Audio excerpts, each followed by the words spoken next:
Thank you, Anne, and thanks everyone for sticking around. This is a really exciting session. We've had a lot of discussion today about the importance of collaborative work and how to get groups to talk and work together. And I think with this session, we're going to talk about multiple experiences of how we actually do that with collaborative research and both the benefits of it as well as some of the challenges of collaborative work within research. So each of our panelists will speak for a little bit about their own pro projects and experience with collaborative research, and then we'll have some time for questions of the panel as a whole. So first, I'd like to welcome Dr. Vaishali Sharda. She's a associate professor at Kansas State University, and she will be talking about a project called BioWrap that she's the PI for. It's an NSF-funded project. Thank you, Karina. Can everybody hear me? Okay, awesome. I have some slides to hold. Is this good? Okay. All right. Thank you. Like Karina mentioned, I'm Vaishali Sharda. I'm an associate professor in the Department of Biological and Agricultural Engineering at Kansas State University. Before that, I was actually a postdoc here in the Nebraska Water Center, and I worked with Dr. Chitranjan Ray for a few years. So I'm very familiar with this building. But I wanted to highlight how, you start small when you are a new faculty member. And that's what this slide basically is showing. I started at K-State in 2019 as a tenure track faculty member. And my first project that got funded was a seed grant from Kansas State University. They have a global food systems grant that had two PIs, and it was about 60K for 2 years. I then collaborated with one of those co-PIs on that grant, and we applied to a USDA NIFA grant that we did not get funded for. But we built those relations slowly, and this is how, it ended up getting to a spot where you can apply for bigger grants, bigger collaborative projects that have higher funding, so you can have a bigger team. So the second one that you see here is the Kansas Soybean Commission grant. So that was for 3 years, and I had 4 co-PIs. That was more, we were looking at early planting of soybean and how we can look into future climate. And so this work is still ongoing, but that project has ended. The main project that I'm going to talk about today is the third one that you see on the slide. It's a NSF RII Research Infrastructure Improvement Track 2 project. So it is a $6 million project, and I'm the PI. It's a huge team. We started with 15 collaborators around 3 jurisdictions, and we have added a lot more personnel into that group now in form of graduate students, postdocs, undergraduate workers.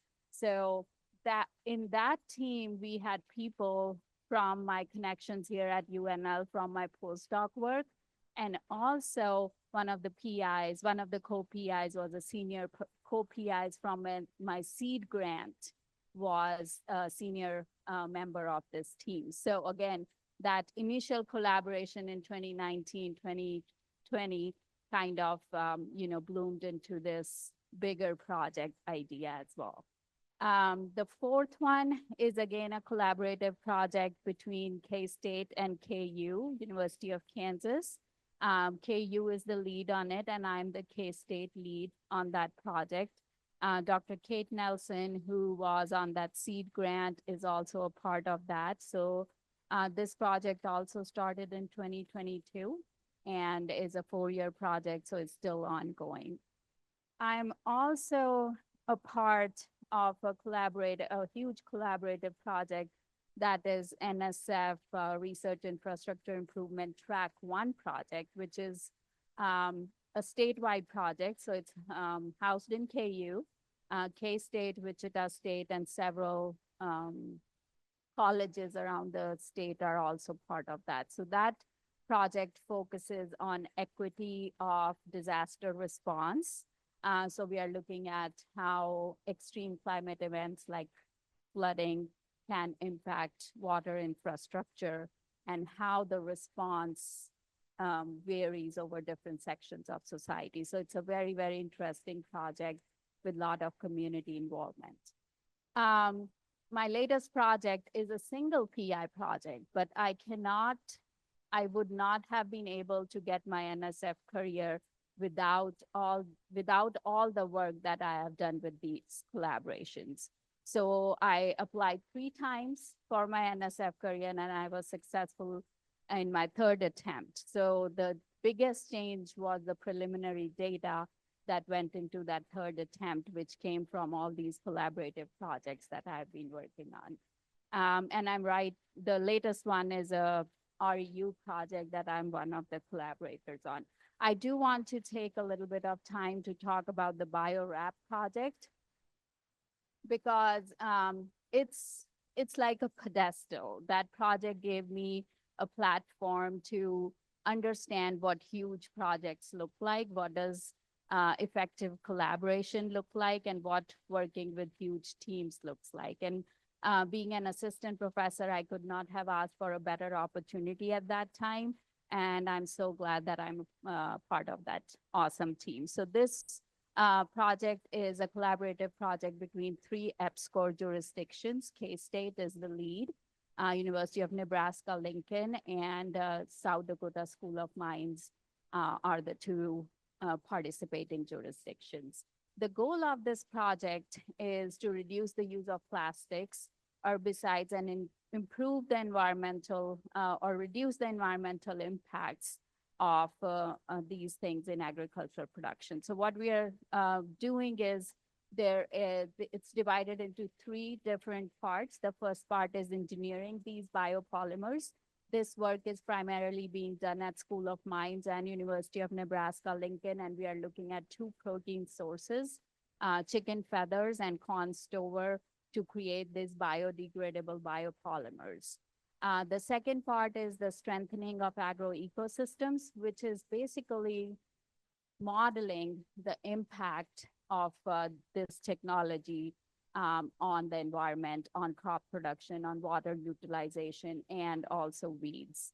So, and the third one is the assessing broader impact. So the socioeconomic impact of this technology. Every new technology is disruptive. So we have to look at, how would this impact our stakeholders, the rural socioeconomic impact. So that is the third main component. We have been successful in creating a product that can be sprayed now in the fields from chicken feathers, and this is being done at UNL. So we take chicken feathers and we do some magic, which I'm not a chemical engineer, so I cannot pretend to understand, but it gets converted into liquid that can be sprayed in the fields to eventually develop into a film. So that is being done at UNL. K-State is leading the second part, which is strengthening agroecosystems. So we are taking these field trial data and putting it into our models. We have process-based crop simulation and hydrologic models that we are looking at, and also future climate data to see what would be the impact of the environment on a technology like this. The third component is also these are some of the field and greenhouse trials that are being done at UNL. Dr. Chris Proctor here at UNL and his team have been working on these. This is a robotic sprayer that we have developed at K-State.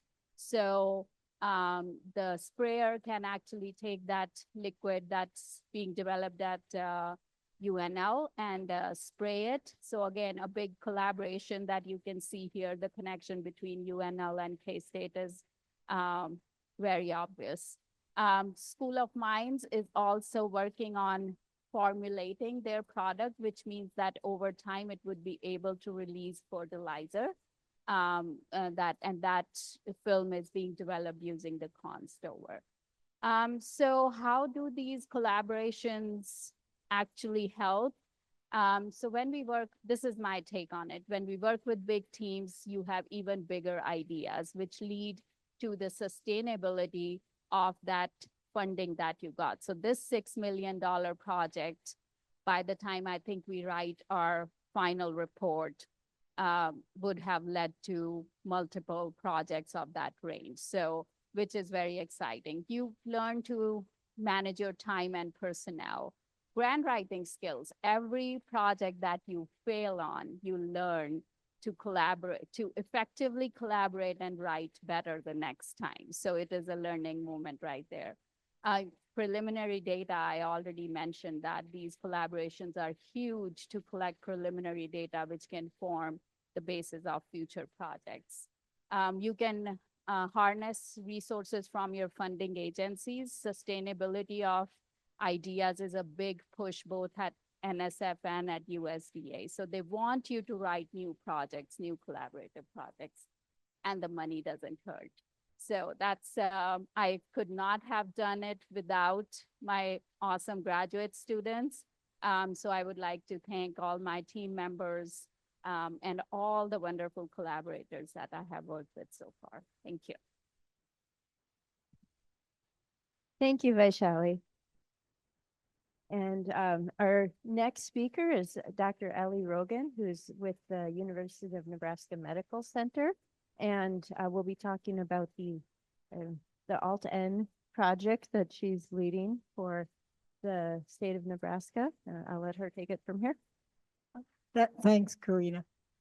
Well, I'm the coordinator of, as Karina said, the project that's been undertaken for the last couple of years or so in studying the effects of the,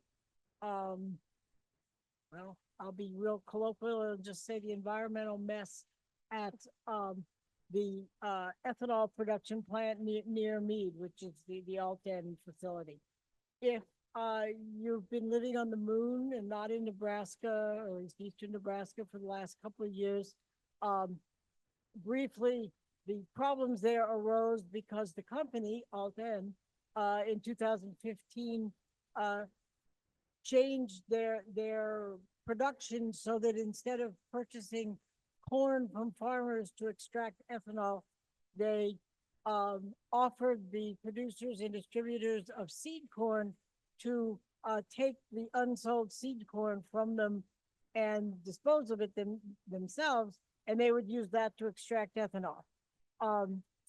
A small mystery for me that maybe some of you know the answer to, but I don't, is why in the world there's so much unsold seed corn every year. I don't know that. But anyway, the problem with seed corn is that it is coated with insecticides, particularly neonicotinoid insecticides and fungicides. And the neonics are neurotoxins, just to tell you that. So by 2021, by February of 2021, it was a bitterly cold February here, and a huge metal container of some sort burst at the facility, letting out 4 million gallons of highly contaminated sludge. And at that point, the Nebraska Department of Environment and Energy had to close them down. And that left on the property 150 million gallons of highly contaminated water in 3 lagoons and 85,000 tons of highly contaminated solid waste or wet cake from there.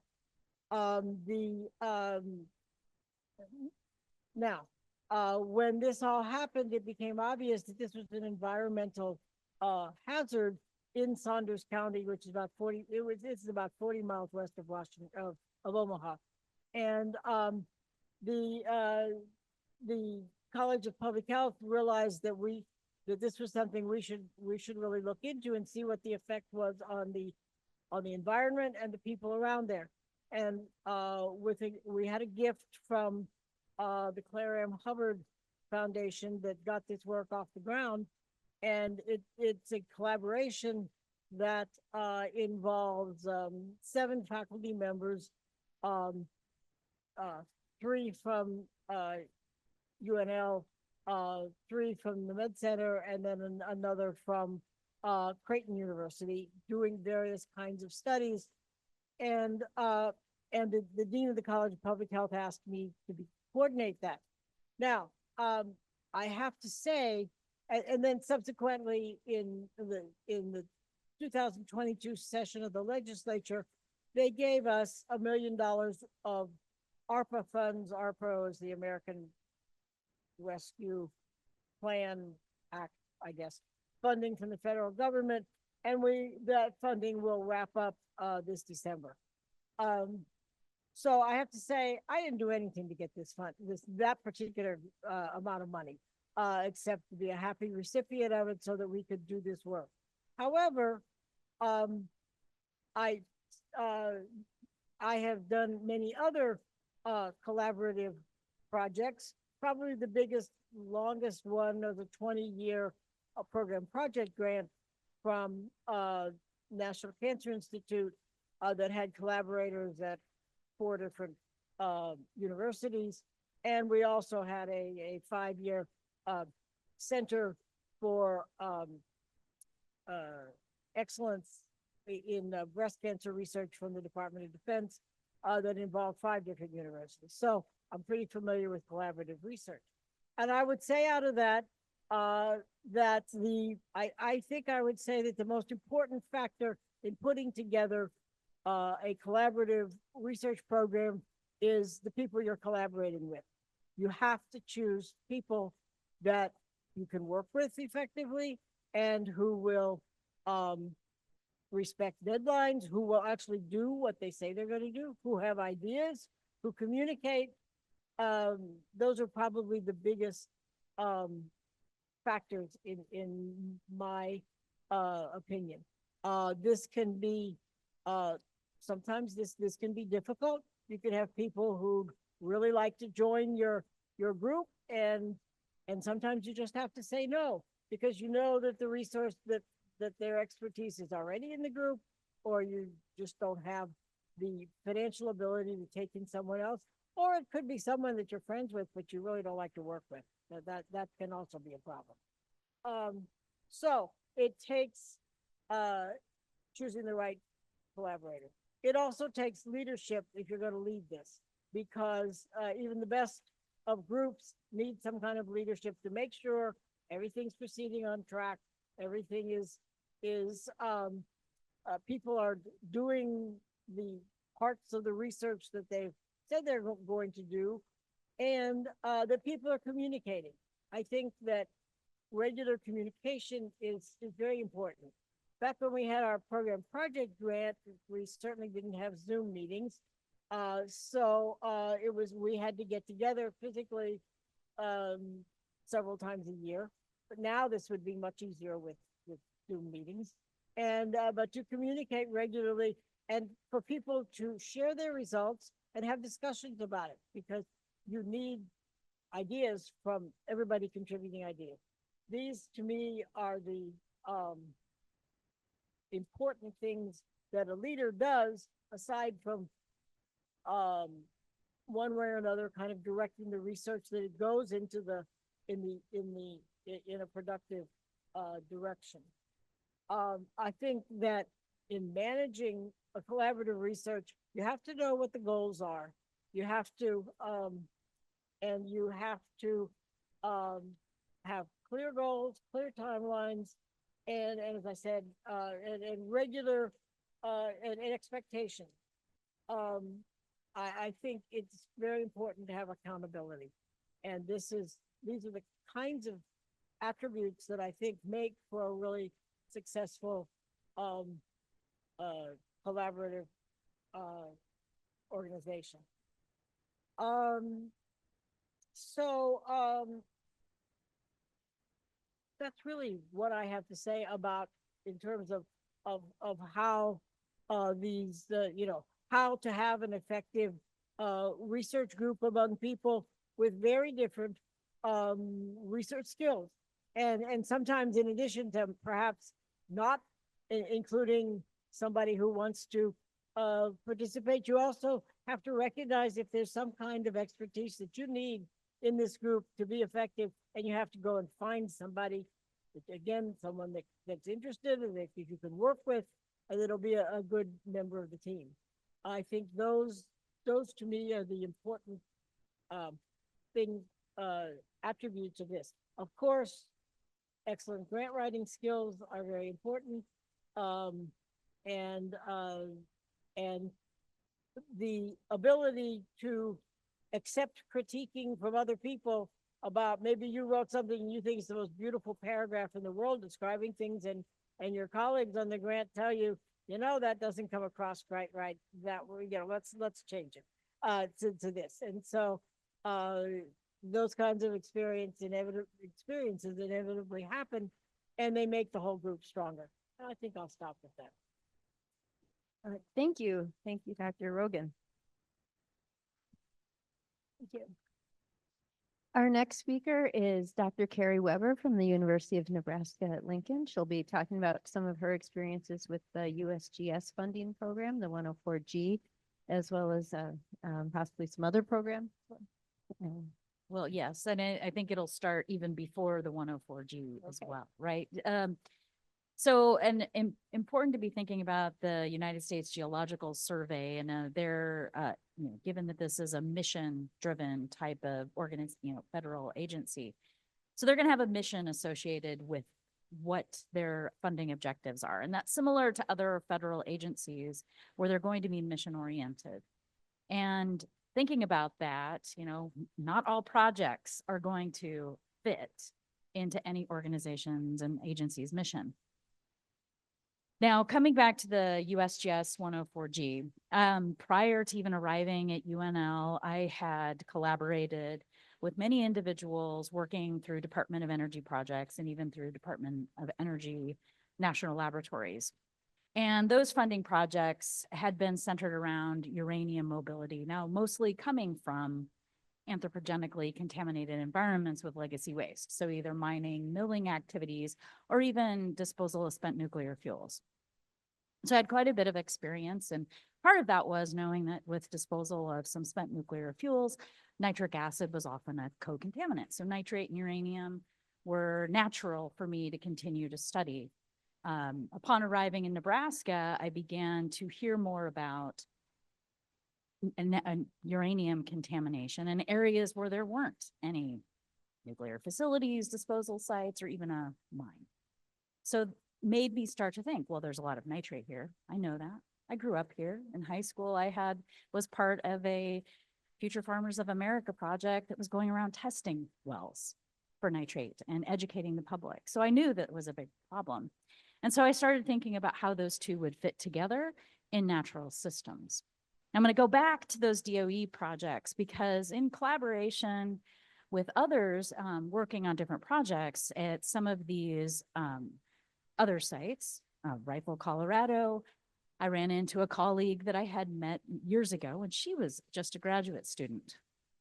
Now she was working for the USGS, and she was actually studying uranium speciation in some of these environments. So I had the opportunity upon arriving here in Nebraska, collaborating and making connections. Dan Snow was one of those first connections that I had made here to take advantage of the Water Science Laboratory. And we wrote a 104B, which is the internal funding mechanism, which allows for, you to get that preliminary data. So we got some preliminary data, and I presented that preliminary data at a conference. And since it was just on Nebraska, I ended up getting that question of, how is this globally relevant? And given that the population was very small. So that's where taking a step back and thinking about, if I'm going to submit to a federal agency for a nationally competitive grant, I would have to go and think bigger. And thus we started looking at the entire High Plains aquifer to look at what data might be potentially available. And so using USGS data among other data that was available to federal agencies, and of course, collaborating with even the state of Nebraska, agencies that would permit us to use that data. We ended up starting to look at those correlations between nitrate and uranium, and at least just finding high concentrations. With that, just high concentration, what we had, the preliminary data we had allowed us to develop the 104G. Now, the other important thing to be thinking about too when applying for these grants is, okay, if you've identified, and the 104G does require a USGS connection. And so that might be state here at the USGS Nebraska Water Research Center, or it could be the federal agency. And I chose to go with one of my colleague that I had known for many years that was located then at Boulder in the federal and national water research program, but also transitioned into the minerals program in Denver. And so collaborating with her, but one of the challenges is that they can't get money. So it has to fit within her job description and her mission, which then further restricts how that collaboration is going to work. So that's important to be keeping in mind, especially if you're going to reach out to somebody to say, hey, I'm really interested in collaborating on this. If they don't already have part of their project aimed at that, that might be very hard given some of the restrictions, especially if dollars are not passing across their desk. So it has to align with them. And so that's where the other part of student connections becomes really important, because you can leverage the student collaboration to go and visit and collaborate with that federal agency, and they can do the work and get a little bit of training. So it helps in the federal agencies recruit and workforce development on your end as well. So it helps. It's a win-win situation for everybody. And so that ended up creating a successful 104G, which we eventually got additional Department of Energy funding. I could not end up collaborating with my colleague at the USGS because, again, she couldn't get money. And we tried to even figure out how to get a grant submitted. And it was, in the end, I'll just say, it didn't happen because it couldn't happen. And so, you know, we still touch base and talk about some of these things, but the science moves on and the projects continue to move on as well. And as part of that team too, you know, these long-term collaborations are certainly useful, but individuals will also present themselves and continuing to build those projects bigger. The other thing that becomes really important, and I'll reiterate what everybody else has said, is kind of, you know, knowing who those people are. But part of that is also knowing yourself. And then when you know yourself, to actually execute on that. And I don't know if anyone's here taken the Clifton Strengths, but it's a great way. So you begin to identify who you are. And so knowing what your strengths are, and in building some of those teams, like I know I might be on the strategic side and a relator, but one of the challenges I might have is executing. When I can bring somebody on my team that has that sense of responsibility, things get done, right? So, and they get done quickly. And so that's also something, and there are ways to go about identifying what your strengths are relative to your team members. Because even sometimes everybody can have great science. It's that how everybody works together. Because if everybody is always planning, you still need somebody that's has that responsibility on the team as well. So that mix-up becomes pretty important. So that's what I would comment. I'm probably a little bit short, but on that context, but those are just some of the thoughts I've had on the 104G. And I know there are many here at UNL that have since also acquired it and went about a different path than I have. So I think that's certainly true, that there isn't one path. Thank you, Karrie. Thank you. And for our last speaker, before we open it up to questions, we have Dr. Ebie Holst, who from the Cleveland Water Alliance, who I think we heard a great keynote this morning about all the exciting work being done at the Cleveland Water Alliance. And so looking forward to hearing her take on collaboration across different interests and different groups. And I'll let you take it from here. Thank you. So I'm going to be probably the shortest because you heard so much from me this morning. You probably had enough. But I will tell you that in terms of the collaborative funding angle for us, a couple of probably a little bit different lens because we're not a university.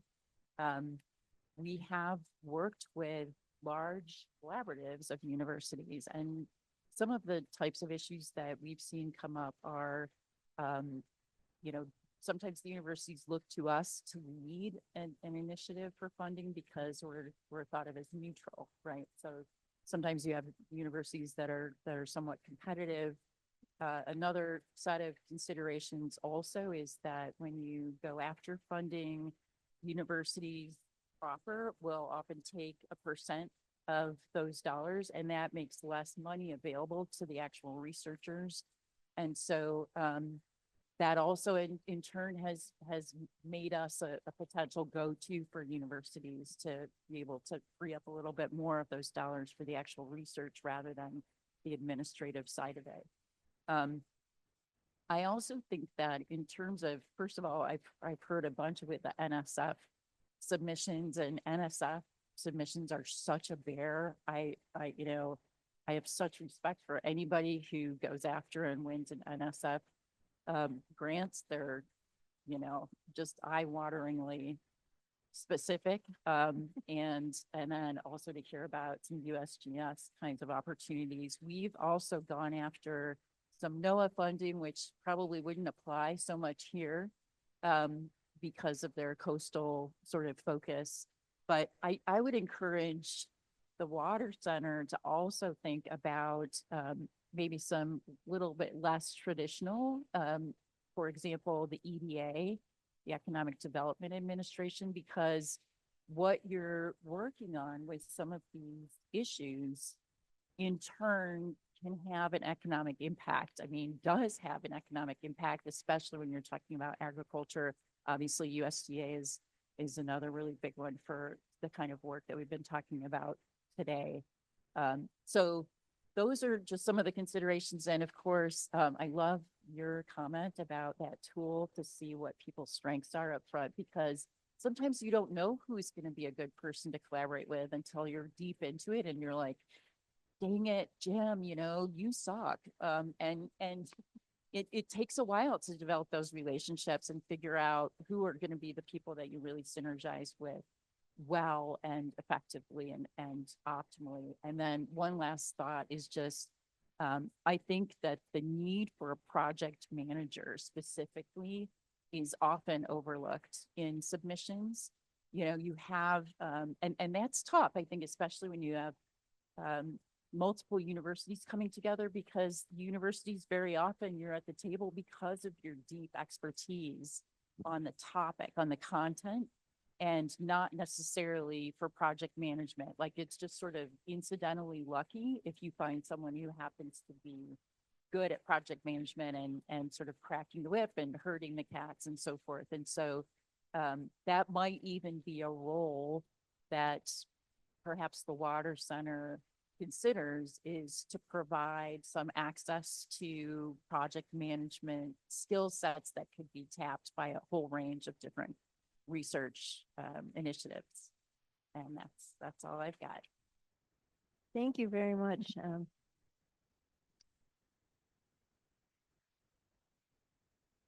Well, there were some really great comments from the panel, and I stand up, and I appreciate and good insight. And I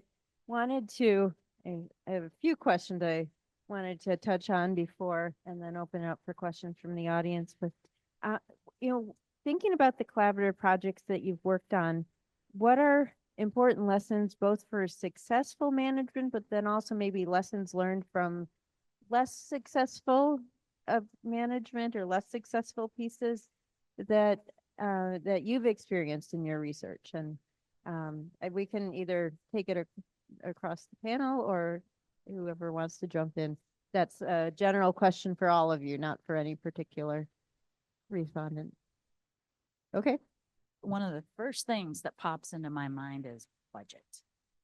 And part of that is I have seen where if budget isn't allocated, and I kind of mentioned this, right, with the USGS, that there was no budget, right? So we had to work within that framework, but we knew we had to work within that framework. One of the other big challenges is if you bring in somebody without a budget and expect them to provide a deliverable, I think that's an unrealistic expectation. And the same, even if you get involved in a project, I think that's always something to be conscientious about, because if you don't provide resources to get the job done, I don't know how the job can get done, because you might not be able to pay for the supplies or equipment or even the personnel to get the job done. Thank you. Others on the panel? That makes me think that this is a lesson that it took a long time for the University of Nebraska to understand. I can't tell, in recent years, this is all much better, but I've been here, well, I more or less tell people I've been here since Noah built the ark. And, but I've been here for so many years when, leadership at all the campuses, said, oh, these are great ideas. You need to put these things together and, do this stuff to get preliminary results so you can go apply federally. And there wasn't any money, and people stopped listening. They stopped bothering to go to these meetings because they were so totally unrealistic. And so, but now the university really has understood this, and I think it has got some great programs for getting pilot data so that you can then go and apply for federal funding at various levels. That's what it brought to mind for me. And kind of adding on to what Karrie and Ellie said, by the way, I had answers, but I forgot my glasses in my garage. So now I can just pretend that I can read what's on my paper. But kind of, I think for big collaborative projects, for their successful management, one of the things that I think has worked for our team is setting expectations up front and then having effective communication channels to make sure that those expectations are being met. So, and kind of coming back to hiring a project manager, I cannot stress that enough, that if you are writing a big collaborative project, you should put a budget for a project manager. We have a project manager and she's awesome, and I cannot imagine running this project without her. Just the paperwork, the emails, the report, NSF reporting is pretty extensive. So we are coming on to our third year project report. And if it was not for the project manager, who is an effective communicator, also becomes very important. So. Well, I think you have a lot of expertise with insights up here. So I would just say, from my perspective, right sizing the project you're going after, because sometimes in order to accommodate the various interests, I know there is a discussion about saying no to some people that shouldn't be in the project, but at the same time, you want to aim high. That inspires oftentimes good, solid funding. But if it's too big, it will collapse under its own weight. Sometimes you have too many agendas and interests that are trying to be represented inside of a project, and it can just sort of collapse. And so right sizing it's tough. It's not like I don't know of any specific rules of thumb on that, but I think it's really important.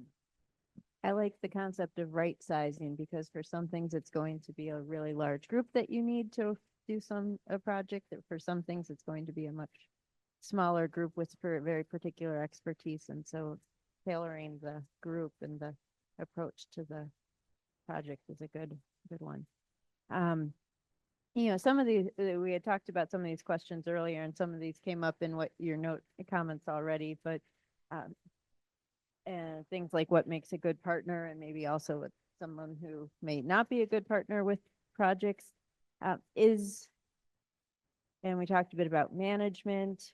and as well as some of the steps of being successful in terms of building on different and existing projects and kind of building on the strengths and the starting with pieces and then building up from there.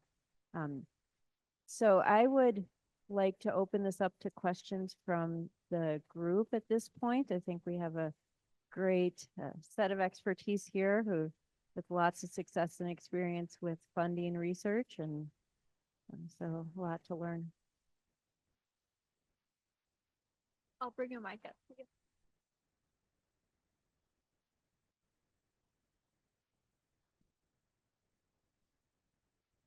Thank you, everyone. Great perspectives, actually. But my question is this, you all talk about collaboration with universities, with USGS, with national labs. What about industry? I think industry has so much to offer, which you all are not looking at all. I mean, expertise-wise as well. And of course, when you talk about deadlines and things like that, industry has it. And I don't know if really universities go there so much. But my question is about collaborating with industries. Have you all thought of that? I'll jump on that one, actually, because we do a lot with industry. So it's interesting because there are, especially in sort of this digital lens that I have is so much a part of what I do, industry is very interested in expanding their own offerings or their own products relative to digitizing. And they're looking at new ways to fund that because it may be sort of a leap for them outside of the core of what they do. And so they're looking at how to collaborate with universities, not only for some of the research about, the technical side of what they're looking at, but also for, engaging students as a career path. And so, I mean, I think that's true really for a range of different types of projects. It could be that they're looking at the product side and the potential workforce side, but there's also their own interests and impact on water and the environment where, I mentioned it during my presentation earlier. If you've got industry that has some potential or likely impact in their waste stream, for example, on the environment, they want to know before the regulators. And this can be a really interesting opportunity for collaboration with universities. They don't have, generally speaking, the kinds of experience going after grants as the universities do. So it's kind of a new game to them, but they're, from what we've seen, they're very interested in learning and they're very interested in really propping up and engaging with universities to explore some of those opportunities. So that's my perspective. Well, so I'm going to start with just also acknowledging, if I didn't before, the relationships with the natural resource districts locally as well as local utilities and has been instrumental in executing those projects. So while not industry, really important even outside of these federal agencies and institutions. And I think some of the challenges with industry collaborations, as I am embarking on one right now and learning as I navigate with the National Science Foundation, right? There's reporting metrics and data sharing metrics that are required. And a lot of these funding agencies now require everything to become publicly available, which makes some challenges when the industry is also trying to generate data that is specific to them. So it becomes this walking the line of trying to think of how can we collaborate in order to obtain some original data that is in both of our interests so we can meet deliverables on a funded project while also making sure that that entity in that organization can retain the intellectual property that they need to retain. I'm just going to add that, and this might sound selfish, but the career track that I was on at that point, my focus was entirely to get a mix of federally funded projects and mix of with some commodity board, USDA, NSF, all kind of mix. So that was what I was very focused on. In all our collaborative projects, we have industry partners on our advisory boards. So they're not direct, we are not collaborating with them, but the idea is that for the longevity of the project and the sustainability of the project, hopefully this will lead to future collaborations.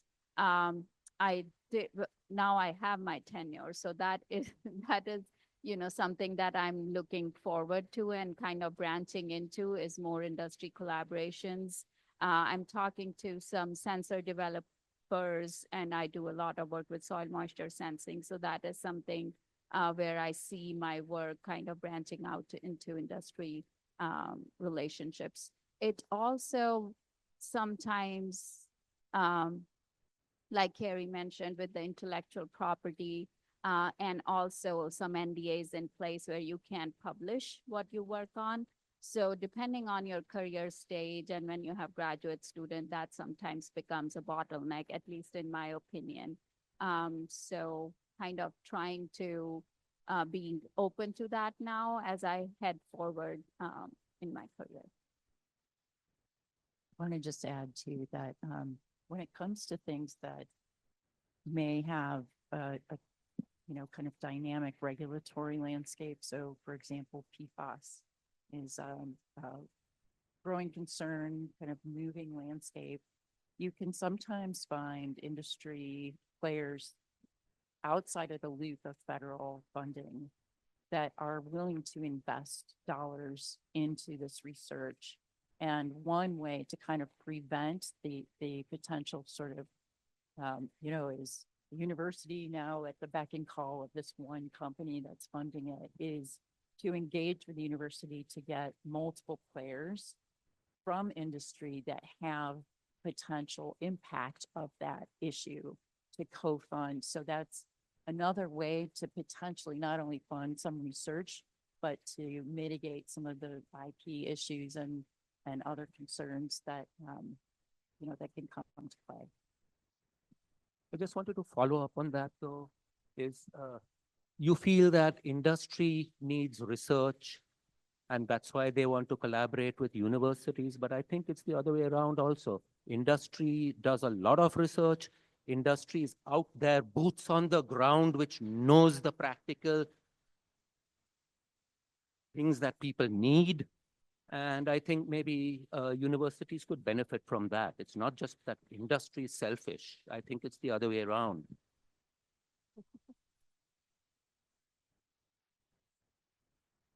Well, and I'll just add to that. And, in working with industry, and I'll just use an example, which was an offshoot of the USGS funded project in which we ended up having the opportunity to work with Hastings Utilities and Marty Stangy, and they were also working with engineering firm on the consulting. And a graduate student of mine was able to take the data that we had generated. We collaborated and he ended up doing an internship with that engineering firm, right? So that would be an example of how that collaboration, we're generating that original data and placing that student. So it wasn't a formal collaboration, but it was using in that workforce development sense of how to engage and apply that to a locally relevant problem while the student's getting training and sets himself up for a career down the road, which he's still doing today.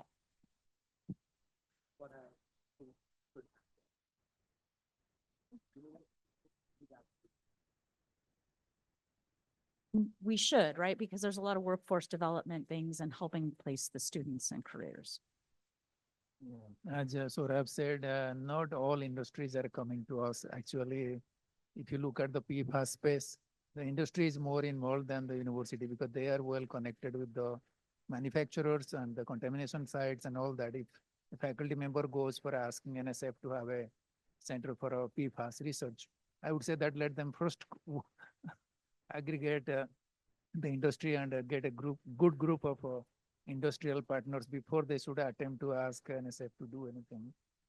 My other thing is a little bit contradicting that the size is of the projects is good, maybe for one or two investigators. But what happens these days, the money is becoming so big, you just cannot say no. You look at USAID, they have 19 Feed the Future labs. They each come with 40 to $50 million over 5 years. So most of them are at the universities, but of course, younger people had to deal with those logistics and all that. So we got one recently, 19 between Missouri and Nebraska, each about $20 million for 5 years. So they need a lot of difficulties to manage projects international. There are 20 or 21 countries you have to, wherever you propose to do those. And then the other thing is our good friend Rorik Paulman is at the back. Last year and 2 years back, he brought to our attention about the climate smart projects what the NRCS brought out. The range were anywhere from 5 million to 85 to $90 million. And I think quite a few went to non-university partners, but several universities like South Dakota or state or Missouri, Columbia, they got 80 plus million dollars projects. But then how do you manage it? A significant part of that money is going to go to producers. So this is a really complex problem. So this is how the landscape has evolved. Even your current innovation, that engine, Great Lakes engine, Madison, Wisconsin company. So they with Illinois and Ohio, that's also a big project, and it's not easy to manage those things. So I think it's kind of becoming that it's probably when you have so much money at the funding level, the funding agencies want to pass it on to one aggregator. If you look at, there are only maybe $20 billion club universities now. Johns Hopkins, $3 billion a year. So 1.5 billion is coming from the Navy just for running their applied physics lab. So those types of things are already set up, and there are 4 other universities doing those kind of things. So it's possible, but also it takes a lot of effort from the university administration, how to support. Yeah. Needing a good project manager is really critical, and with some of once you get that large, you probably need several layers to that project management to make it effective. Mhm. Yeah. It's tough though, because that kind of ends up where you have the really big guys always getting the money over and over again. And so that's really tough. That's very frustrating. And your ability to get a slice of that pie means you've got to kind of really develop your relationships with those big players as potential subs. And that's a tough thing to maintain and nurture over time. Any final questions for our group? Well, if not, I think let's thank our panelists again. This has been a really useful, informative talk.